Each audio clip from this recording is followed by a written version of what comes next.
Why did Hope Hicks resign? Even the good option looks bad.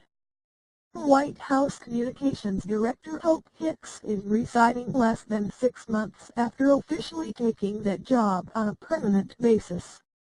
And according to a timeline provided by the reporter who broke the story, the New York Times' Maggie Haberman, Hicks spent a substantial portion of her tenure, perhaps as much as half of it, considering leaving.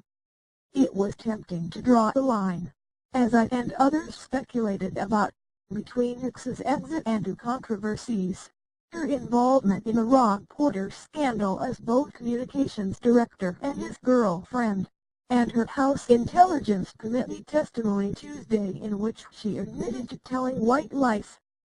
For Trump, if nothing else, the timing is suspicious for a resignation to come so close in proximity to each of those two things.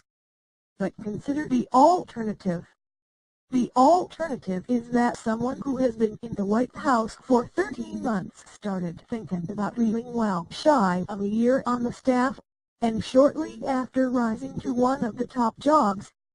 The point: she was there the first day, and she was fantastic. And I just say a couple of words, Hope. You know, she's a little shy, but that's okay, because she is really, really talented. Hope, say a couple of words. Hi. Merry Christmas, everyone.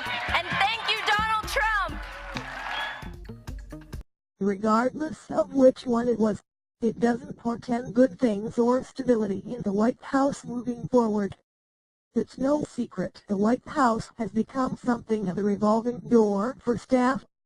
Hicks was the 5th person designated as communications director and the 3rd to hold the job on a non-interim basis.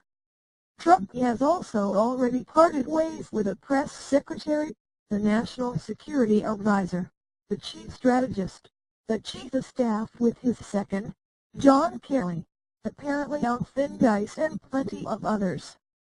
Hicks was supposed to be different.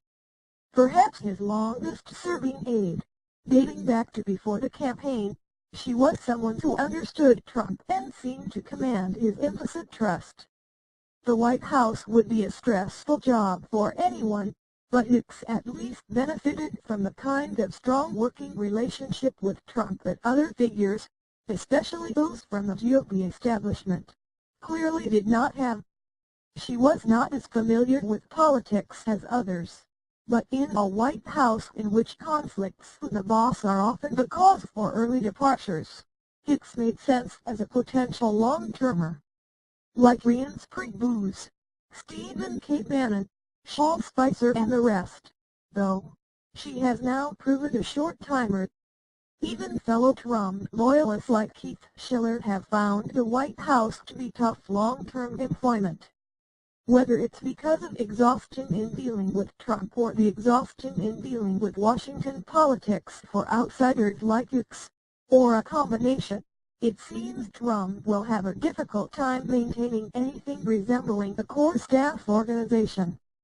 And for a president who has struggled with consistency and is thought to be heavily reliant upon the last person he has spoken to, that's likely to lead to even more volatility.